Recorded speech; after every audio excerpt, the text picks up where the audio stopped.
Hello, Jess here from All the Sparkle, and I'm excited to share a no-stamping, die-cutting only project today using new dies from the January 2018 release from Altenew and the adorable new Altenew Mini Blossom die-cutting machine.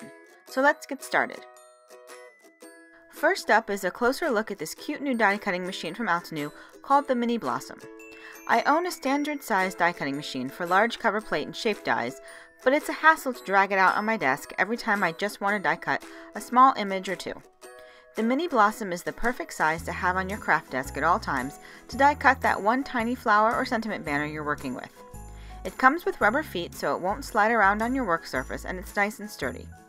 The Mini Blossom also comes with 2 cutting plates so you're ready to get started as soon as it's out of the box.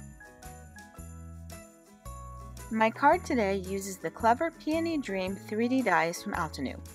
I love how you can get 2 totally different flower designs by using the same dies in different orientations.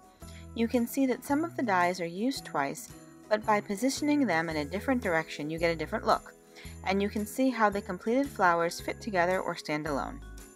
I used 4 shades of pink and coral and 2 shades of gray cardstock for my flowers and leaves. First, I placed 2 squares of gray cardstock on my cutting plate, placed the leaf dies over them, placed the second cutting plate on top, and then ran it through the Mini Blossom. I found that you can run the plates through just once and they will cut all the way through, but I'm in the habit of going back so that they come out the same way they went in. It just makes for faster die cutting for me.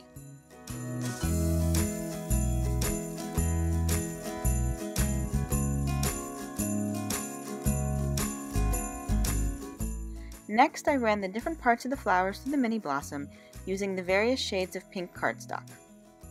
The plates are large enough to hold all of the different dies in the Peony Dream 3D set. However, just to make sure it didn't shift around, I did use a small piece of washi tape to hold the largest die in place, but the rest were fine without washi.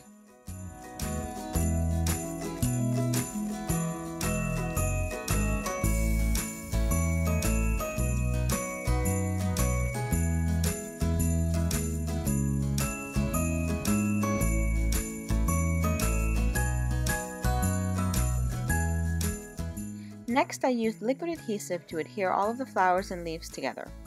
I like to keep the guide in front of me while I'm working, so it's easy to see how to line up the shapes. Usually there's a notch or curve that shows you how to align each piece on top of the other.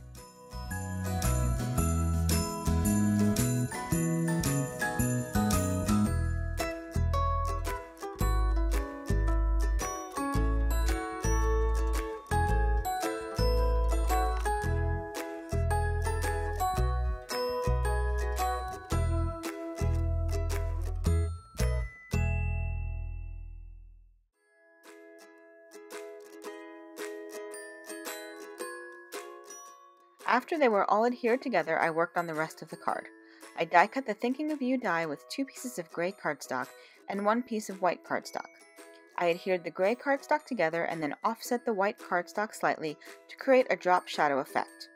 I also ran the new Watercolor Stripes cover die through my standard size die cutting machine with black cardstock and layered that on top of an A2 black card base for a tone-on-tone look. Next, I played around with arranging the various floral elements on my striped background until I was happy with the way it looked. I applied liquid adhesive to the back of each piece and adhered them to the card base. I added a little Spectrum Noir clear sparkle to the sentiment for a little extra shine, and used foam mounting tape to adhere the last flower for a little extra dimension. It seems really strange to create a card with no stamping or ink anywhere, but I really love how all this die cutting turned out. The die-cut flowers create beautifully dimensional peonies with no need for extra shading. And that's it! Every stop on the hop is giving away a prize, so head to my blog for all the details, and to see 4 more projects I created using the January 2018 release from Altenew. You can find links to all the products I used in the YouTube description below or on my blog. If you liked my video, please give it a thumbs up and click the subscribe button so you won't miss any of my future videos. Thanks so much for watching, have a wonderful day, and happy crafting! Bye!